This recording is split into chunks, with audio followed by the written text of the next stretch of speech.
Hello बच्चों, क्या हाल चाल समाचार? बढ़िया एकदम। तो आज हम लोग बात करेंगे क्लास 12th का पहला टॉपिक है इलेक्ट्रिक चार्ज। उस पर जितने भी क्वेश्चन आए हुए हैं लास्ट 20 ईयर्स में वो सारे के सारे सॉल्व करा देंगे। बहुत ही कम क्वेश्चन आए हैं तो बहुत ही छोटी वीडियो बनेगी ये। तो बस 10 मिनट आप अपनी जिंदगी का निकाल लीजिए 12th वाले। तो आपका 1 नंबर का क्वेश्चन तो पक्का रहता है कि आएगा ही आएगा। तो अब करते हैं स्टार्ट। ठीक है, तो देखो अब यहाँ पे पहला क्वेश्चन दिया हुआ है, लिखा हुआ है can a body be given a charge of this 2.2 into इतना। तो हमें पता है बेटा क्वांटाइजेशन से Q इक्वल टू क्या होता है, N इंटू ई होता है।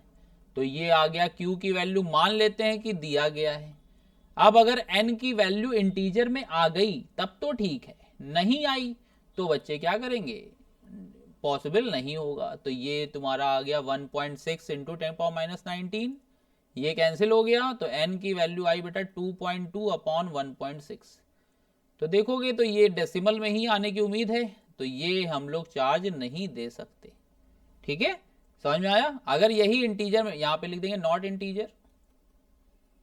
तो जब इंटीजर में नहीं है तो ये हम लोग चार्ज पॉसिबल नहीं है देना। ठीक है ना। कह रहा है एक्सप्लेन द रिलेटिव ना, तो यहाँ पे जान लो अगर कहीं पे भी रिलेटिव परमिटिविटी की बात होगी तो F silent medium upon F silent not होता है। नहीं तो अगर तुम्हें उसमें बताना है तो F air upon F medium होता है। अब तुम इसको कंपेयर करके बता सकते हो। जैसे मान लो इसकी वैल्यू इतनी दी गई है तो तुम कहोगे कि मीडियम में जो दो चार्ज के बीच फोर्स लगेगा वो एयर से 1/81 टाइम्स क्या होगा, कम होगा। या अगर हमें बताना है तो हम बता देंगे कि एयर में जो फोर्स लग रहा है वो 81 टाइम्स क्या होगा, ज्यादा होगा किससे, मीडियम में, जो डाइलेक्ट्रिक कांस्टेंट में, डाइलेक्ट्रिक मीडियम में जो फोर्स लग रहा है। अगर तुम्हें परमिटिविटी के हिसाब से बताना है तो एफ साइलेंट मीडियम जो होता है वो 81 एफ साइलेंट नॉट हो जाएगा। दोनों से तुम यहां पे आंसर दे सकते हो, नहीं तो फॉर्मूला लिख करके जो टूटी फूटी इंग्लिश आती है वो अपना लिख देना, स्टेटमेंट बन जाएगा बढ़िया। कोई दिक्कत नहीं, एक अगर तुम फॉर्मूला लिखोगे तो नंबर कहीं नहीं कटेंगे हमारे। ठीक, अगला देखो। कह रहा four charges are arrange at the corners of the square A B C D as shown इतना इतना इतना, the force on the charge Q is kept at centre O. तो देखो यहाँ पे ये प्लस क्यू है, ये प्लस क्यू है। तो प्लस वाला मान लेते हैं प्लस क्यू ये भी है, तो ये जो है सी वाला फोर्स इसको इधर लगाएगा। दोनों चार्जेस इक्वल हैं तो दोनों के फोर्स क्या होंगे, इक्वल ही होंगे। तो एफ और एफ तो क्या करेगा, कैंसिल कर देगा। प्लस 2Q वाला देखो इसको इधर रिपेल करेगा ना, और -2Q वाला क्या करेगा, इसको इधर अट्रैक्ट करेगा। तो कुल मिलाकर के इस तरफ जो डायगोनल में आए तो इधर तो फोर्स आया, और AC वाले जो डायगोनल थे वहां के फोर्स एक दूसरे को क्या कर दे रहे हैं, कैंसिल कर दे रहे हैं। तो जो नेट फोर्स आएगा वो कहां से कहां आ जाएगा, B से D की तरफ होगा। तो इसमें B to D हमारा आंसर सही माना जाएगा। क्लियर है इतना? फिर देखो क्या है, लिखा हुआ है व्हेन अ सोप बबल। ठीक है, सोप बबल को हम क्या कर रहे हैं, पॉजिटिव चार्ज दे रहे हैं। सोप बबल को हम कौन सा चार्ज दे रहे हैं, पॉजिटिव चार्ज दे रहे हैं। तो यहां पे ये देखो पॉजिटिव चार्ज देने पर उसकी रेडियस क्या हो जाएगी।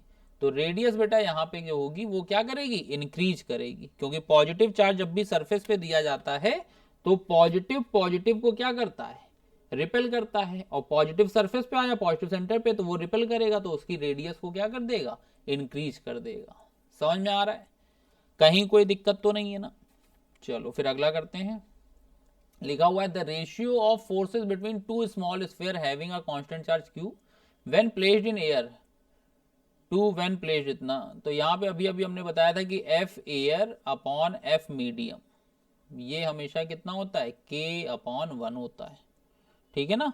तो यहाँ पे तुम्हारा k/1 जो होगा वो हमारा क्या होगा, राइट आंसर आ जाएगा। इतना समझ में आ रहा है? कहीं कोई दिक्कत तो नहीं है ना। चलो जब इतनी दिक्कत नहीं है तो आगे बढ़ते हैं। लिखा हुआ है the force between two point charges separated by a certain distance air in air is f if each of the two charges be half and the distance between them। तो यहाँ पे बेटा फॉर्मूला लिख के कर लो, f इक्वल टू के Q1 Q2 upon are square होता है। ये F1 मान लिया। फिर अब F2 जो है वो कह रहा है कि चार्जेस को तो आधा कर दिया, तो ये हो गया Q1/2 Q2/2। और जो डिस्टेंस थी उनको भी आधा कर दिया गया, तो ये r/2 का होल स्क्वायर आ जाएगा ना। अब हमें इसका रिलेशन चाहिए, तो ऊपर वाला तो वही रहा k(q1q2)/r²। नीचे देखते हैं क्या हुआ, नीचे हुआ k(q1q2)/4, और ये क्या हो गया r²/4, तो 4 से 4 गया, तो देखो f1 की वैल्यू भी वही आ गई और f2 की वैल्यू भी वही आ गई। तो यहाँ पे f1 इक्वल टू क्या हो जाएगा, f2 हो जाएगा। दैट मीन्स f1 की वैल्यू f2 के, उसी को f माना गया है। तो f1 equal to f2 equal to कितना हो जाएगा, f हो जाएगा। समझ में आ रहा है। फिर कह रहा what is the mean by the term quantization of charge. तो q इक्वल टू क्या होता है, प्लस माइनस एनी।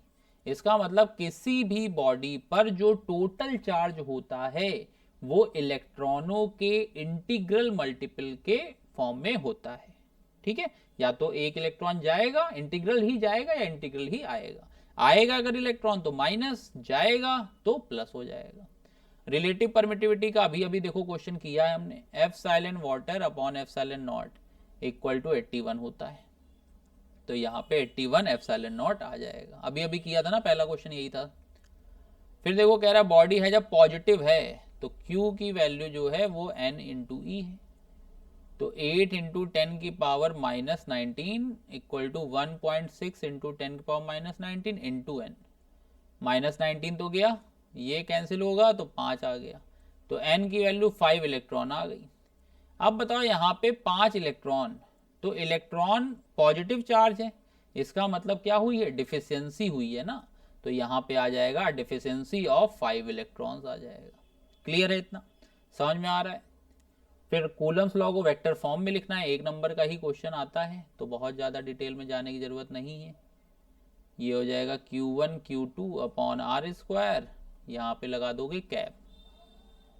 ठीक है, अगर तुम्हारा वेक्टर लगाने का मन है तो ये तुम्हारा हो जाएगा Q1Q2 upon r³ into r cap.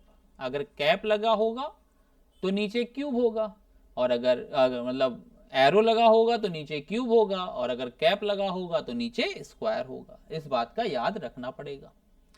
फिर देखो, फिर वही क्वेश्चन है, कह रहा कैन इतना चार्ज हो सकता है, तो भैया वही formula Q equal to n e. तो 8.6 इंटू 10 की power -19 equal to n 1.6 into 10 की पावर -19। तो n की वैल्यू यहाँ से निकाली जाएगी, -19 तो कट गया, ये तुम्हारा 5.33 के आसपास आ रहा है। तो इंटीजर तो नहीं है, तो इतना हम चार्ज नहीं दे सकते। सीधी बात, नो बकवास, नहीं दे सकते, बस नो मीन्स नो।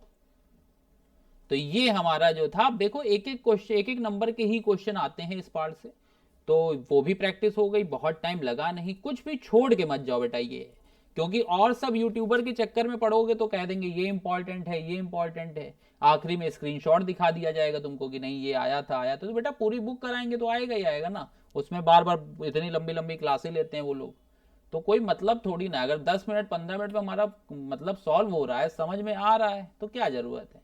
ठीक है, अगर समझ में आ रहा है तो बेटा एक होमवर्क है कि अपने अपने दोस्तों को बताओ कि यहाँ पे क्लासेस चल रही हैं और प्रॉपर क्लासेस चल रही हैं। ऐसा नहीं कि कोई फॉर्मेलिटी हो रही है, एकदम सब कुछ A to Z समझ में भी आता है, टाइम भी कम से कम लगता है, फ्री है सब कुछ।